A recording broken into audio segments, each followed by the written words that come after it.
સુરેન્દ્રનગર જિલ્લાના સાયલાના ચોરવીરા ગામની સીમમાં વધુ બે મજૂરોના મોત નીપજ્યાની ઘટના બની છે। આ બનાવમાં ખોદકામ કરતી વેળાએ અચાનક ગેસ લીકેજ થવાના કારણે ગૂંગળામણથી મોત થયાનું ખુલવા પામ્યું છે। આમ સલામતીના સાધનોનો ઉપયોગ કર્યા વગર બેદરકારીનું અંજામ મોતની ઘટના બનતા પંથકમાં ચકચાર મચી જવા પામી છે।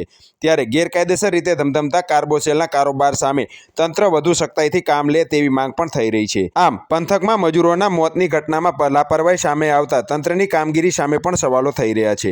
ત્યારે આ બનાવ બાદ સાયલા પોલીસ મથકમાં 3 ઇસમો સામે ફરિયાદ નોંધાઈ છે, પરંતુ આ પ્રકારની ઘટના બનતા ફરી તંત્રની કામગીરી સવાલોના ઘેરામાં આવી છે।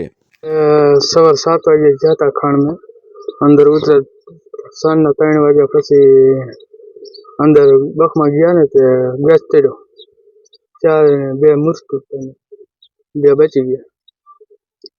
શું કરતા હતા ખાણમાં તમે? ખાણમાં ખાણ ખોદતા અને કેવા પ્રકારની ઘટના બની? ગેસ ચડ્યો ને ગેસ એમાં ચક્કર આવીને અંદર પડી ગયા। કોણ કોણ હતું?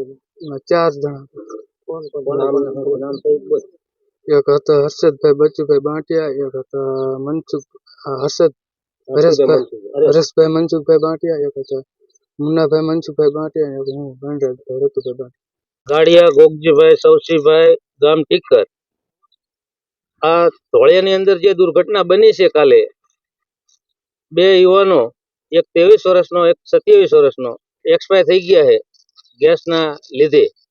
કૂવામાં કામ કરવા જતા અંદર ગેસ ઉત્પન્ન થતા મગજમાં ગેસ ચડી ગયો બેને, અને 2 અહીંયા ઢળી પડ્યા છે। 4 જણા હતા, એમાં એકને દવાખાને લઈ ગયા, એકને કઈ વાંધો નથી આવ્યો, એ બચી ગયો હાવ, 2 તો અહીંયાની એક્સપાયર થઈ ગયા। તો સરકારને અમે એટલી રજૂઆત કરવી કે જલ્દી આ બાજુ નર્મદાના પાણી લાવે, તો એથી કરીને આ મોતના ઓલામાં કામ કરવા ન જવું પડે। આની પાસે કોઈ ઉદ્યોગ છે નહીં, ઉદ્યોગ લાવે સરકાર। ખાસ કરીને 1 મહિનાની અંદર કેટલા મજૂરો? 1 મહિનાની અંદર 11 થી 12 ના મૃત્યુ થયા છે। તો આ લોકોને બધાને ન્યાય મળે અને સરકાર આની ખાસ તકેદારી રાખે એવી અમારી અપેક્ષા છે।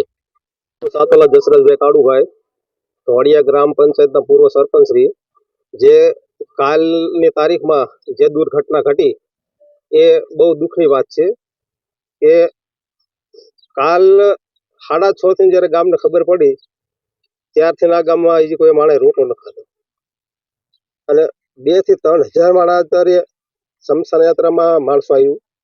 એટલે મોટી દુઃખની વાત એ છે કે આવા નિરાધાર બાળકોને સરકાર ન્યાય આપે। અને પહેલા તો કે 2 બાળકો જે રહ્યા અત્યારે તો હાવ નિરાધાર, 2 વર્ષથી એના બા ગુજરી ગયા, અને કાલની તારીખમાં હરેશભાઈ મનસુખભાઈ બાંટિયા એ પોતે પણ ગુજરી ગયા। આ એક બાળક, આ મોટો, આ બાળક નાનો, આ કાચું મકાન એને છે, અત્યારે એની કોઈ સાળ સંભાળ લેનાર છે નહીં।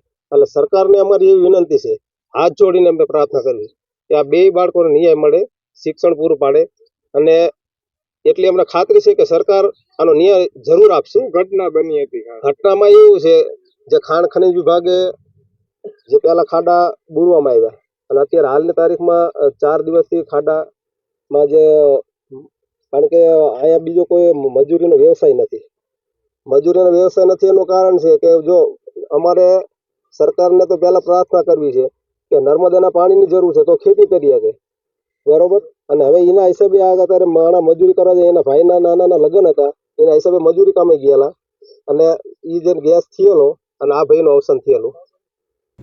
સુરેન્દ્રનગર જિલ્લાના સાયલા પોલીસ સ્ટેશનની હદમાં તારીખ 8/3/2024ના સાંજના લગભગ 4:30-5 વાગ્યાની આસપાસ પોલીસ સ્ટેશન વિસ્તારના ચોરાવીરા ગામના સીમ વિસ્તારમાં એક બનાવ બન્યો છે।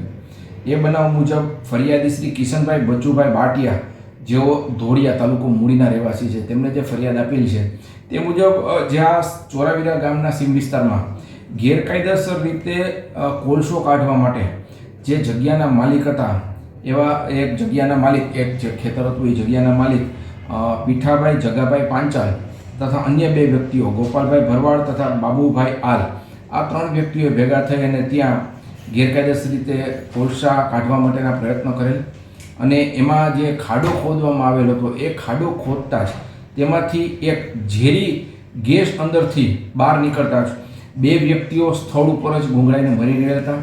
એક વ્યક્તિ ઈજા પામેલ, જેમાં હર્ષદભાઈ બચુભાઈ બાટિયા તથા હરેશભાઈ મનસુખભાઈ, જેઓ સ્થળ ઉપર જ મરણ ગયેલ, તેમજ ઈજા પામનારમાં મુન્નાભાઈ મનસુખભાઈ છે તે ઈજા પામેલ હતા।